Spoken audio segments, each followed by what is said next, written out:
નમસ્કાર, જય હિન્દ દોસ્તો। ગુજરાત પોલીસની અંદર ભરતી જે આવી છે, ફોર્મ હજી ભરાઈ રહ્યા છે। હજી તમારી પાસે તક પણ છે ફોર્મ ભરવાની। આ નવી ભરતીની અંદર પોલીસ સબ ઇન્સ્પેક્ટર અને લોકરક્ષક દળ આ બંને કેડરોની અંદર 13,500 કરતાં પણ વધારે જેટલી જગ્યાઓ ઉપર આ ભરતી એ જાહેર થઈ છે। ઘણા બધા ઉમેદવારો અમે આ બાબતના અલગ અલગ સેશન્સના માધ્યમથી ઘણા બધા ઉમેદવારોને માર્ગદર્શન આપતા આવ્યા છે।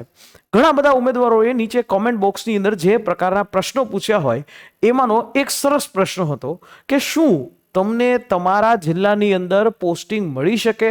શું હકીકત છે? આવો દોસ્તો એના વિશે વાત કરીએ। દોસ્તો, તમને તમારા જિલ્લાની અંદર પોસ્ટિંગ મેળવવું હોય તો શું કરવું પડે, કઈ રીતે કરવું પડે, આ સમગ્ર બાબતની આ માહિતી તમને આ વિડીયોની અંદર ચોક્કસથી મળી જશે। તો દોસ્તો, તમને હવે ખ્યાલ છે કે 3 તારીખથી આ ફોર્મ ભરાવાના શરૂ થઈ ચૂક્યા છે નવી પોલીસ ભરતીના।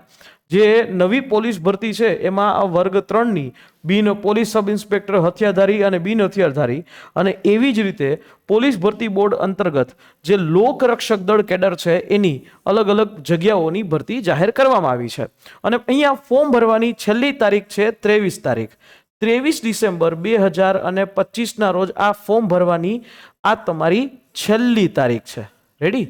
આ યાદ રાખજો દોસ્તો, આ તમારી છેલ્લી તારીખ છે। ક્લિયર? તો આ વખતે આ અલગ અલગ જગ્યાઓ ઉપર ભરતી છે અને સારી એવી જગ્યા છે। હવે પછી આટલી જગ્યા ઉપર ભરતી આવનારા સમયમાં ક્યારે આવે એનું કોઈ નિશ્ચિત સમય નથી। તો જો તમે અહીંયા ઈચ્છો છો અને એમાંય પોલીસ ભરતીની અંદર પોલીસ પીએસઆઈ કેડર હોય તો એમાં ગ્રેજ્યુએટ કરવાવાળા મિત્રો છે અપ્લાય કરી શકે। અને બાકી બધા કેડર માટે એટલે કે એલઆરડી કેડર છે લોકરક્ષક દળની અંદર કોન્સ્ટેબલ કેડરમાં જે લોકો 12 પાસ છે તો એવા તમામ મિત્રો અપ્લાય કરી શકે। આ સિમ્પલ અને બેઝિક વસ્તુ। હવે મેઇન વાત, સૌથી પહેલા શું તમને એટલે કે પીએસઆઈ હોય, કોન્સ્ટેબલ હોય તો તમને તમારા પોતાના જિલ્લામાં પોસ્ટિંગ છે મળી શકે? મળી શકે, શક્ય છે। ઘણી બધી જગ્યાએ આપણે એવું જાણ્યું હોય કે ભાઈ આપણને આપણા જિલ્લામાં પોસ્ટિંગ ન આપે, એવું જરૂરી નથી। તમને તમારા જિલ્લાની અંદર પોસ્ટિંગ મળી શકે પણ એ તમારો હક ન કહેવાય। જો તમે મેરિટ અંતર્ગત આવતા હોય અને વિભાગની જે જરૂરિયાત છે એ મુજબ તમને તમારા જિલ્લાની અંદર પોસ્ટિંગ મળી શકે। તો હવે બીજો પ્રશ્ન ઊભો થાય કે સર આ પોસ્ટિંગ છે એ કયા આધારે આપવામાં આવે?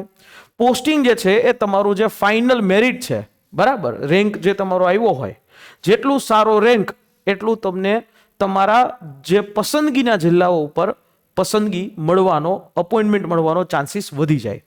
એટલે પસંદગીની સૌથી મોટી જે છે મેરિટ વસ્તુ ઉપર હોય। આ મેરિટ જે છે એના ઉપર હોય અને એમાંય ઘણી વખત અને એમાં ખાસ કરીને વાત કરીએ, હવે તો સિસ્ટમ થઈ ગઈ છે કે તમને એ પૂછે પણ ખરી, બરાબર। એટલે હવે ટૂંક સમયમાં હવે એમાંય તમને ખ્યાલ છે કે 23 તારીખે એટલે કે 23/12/2025ના રોજ જે 2023-24 વાળી જે ભરતી છે પોલીસની એના જે અહીંયા પસંદગી પત્ર છે, પસંદગી પત્ર એ આપવાના છે। નિમણૂક પત્ર એની જેવું પસંદગી પત્ર છે એ આ લોકો અહીંયા આપવાના છે।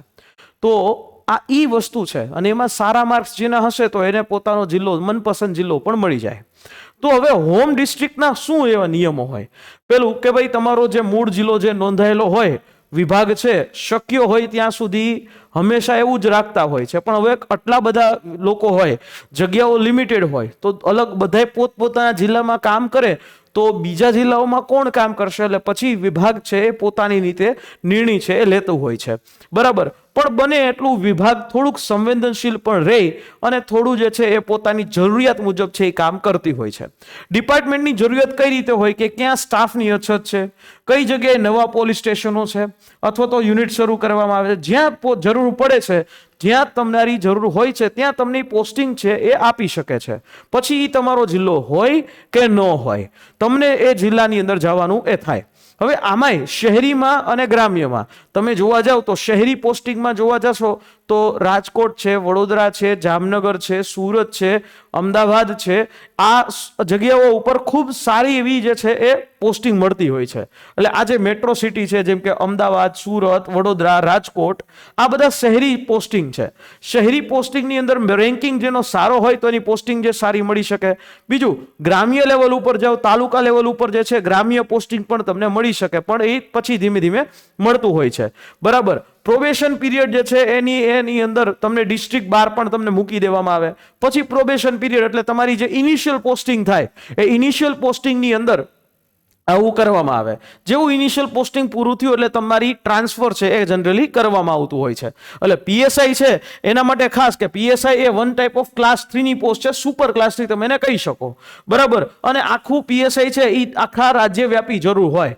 પીએસઆઈ અલગ અલગ પોલીસ સ્ટેશનોની અંદર જરૂર હોય. અને આ જે પીએસઆઈની જે જગ્યાઓ છે એમાં બની શકે તે તમને તમારા જિલ્લાની અંદર પોસ્ટિંગ મળી ન શકે, કારણ કે જરૂરિયાતના આધારે હોય છે, એવું શક્ય નથી. બરાબર છે. પણ તમને તમારા જિલ્લાઓમાં તમને પોસ્ટિંગ મળે એ પીએસઆઈમાં થોડુંક ઓછું છે, પણ એલઆરડીમાં જે છે એ તમને મળી શકે છે.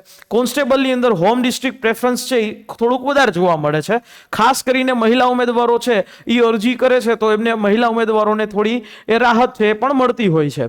તો કોઈ ખાસ વિશેષ પરિસ્થિતિઓમાં હોય, ડીજીપી સાહેબને અરજી કરે છે તો એમને ટ્રાન્સફર કરીને પોતાના જિલ્લાઓમાં મૂકવામાં આવે છે. જેમ કે ક્યારેક મહિલા છે પ્રેગ્નેન્ટ હોય તો ત્યારે એમને ખાસ પરિસ્થિતિમાં જોવામાં આવે અને એને આ રીતે કરવામાં આવે. તો આ બધી વસ્તુ છે. તો હવે પછીથી હવે માની લો કે તમને બીજા જિલ્લાની અંદર પોસ્ટિંગ કરી દીધું છે, તો હવે પાછું આપણા જિલ્લાની અંદર આવવું છે તો કેવી રીતે પોસ્ટિંગ મેળવી શકશો?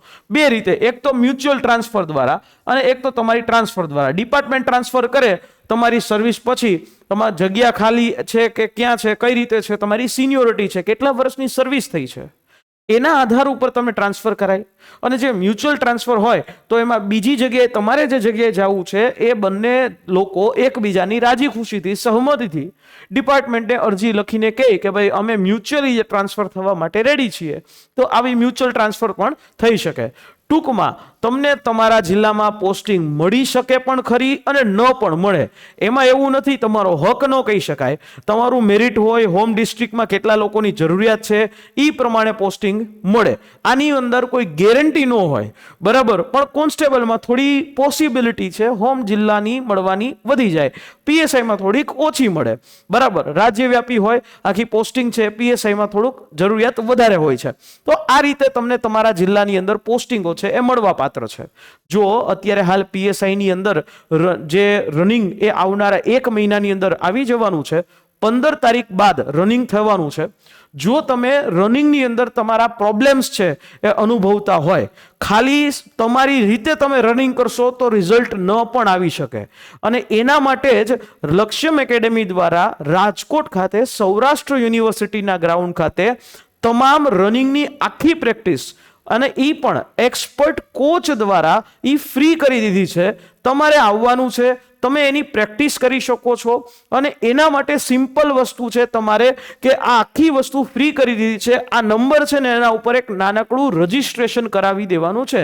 રજિસ્ટ્રેશનની કોઈ ફી નથી. નામ, નંબર, તમારું એડ્રેસ ખાલી આપી અને તમારે ત્યાં હાજર થઈ જવાનું છે. દરરોજ 4 કલાક, 2 કલાક સવારે આપવામાં આવે છે, 2 કલાક સવારે શીખડાવવામાં આવે છે અને 2 કલાક છે એ સાંજે 2 કલાક એ આપવામાં આવે છે. તમારા માટે બેનિફિટ એ રહેશે કે ડેઈલી 4 કલાક છે એ તમે રનિંગની પ્રેક્ટિસ કરી શકશો. અને તમારું જે ગોલ છે કે આપણે રનિંગ પાસ કરી જઈએ, ક્વોલિફાય કરી જઈએ આ ફિઝિકલ ટેસ્ટ, તો એ થઈ શકશે. એમને પોતાની રીતે સેલ્ફમાં કરશો તો એના રિઝલ્ટ આવવાના ચાન્સીસ ઓછા છે.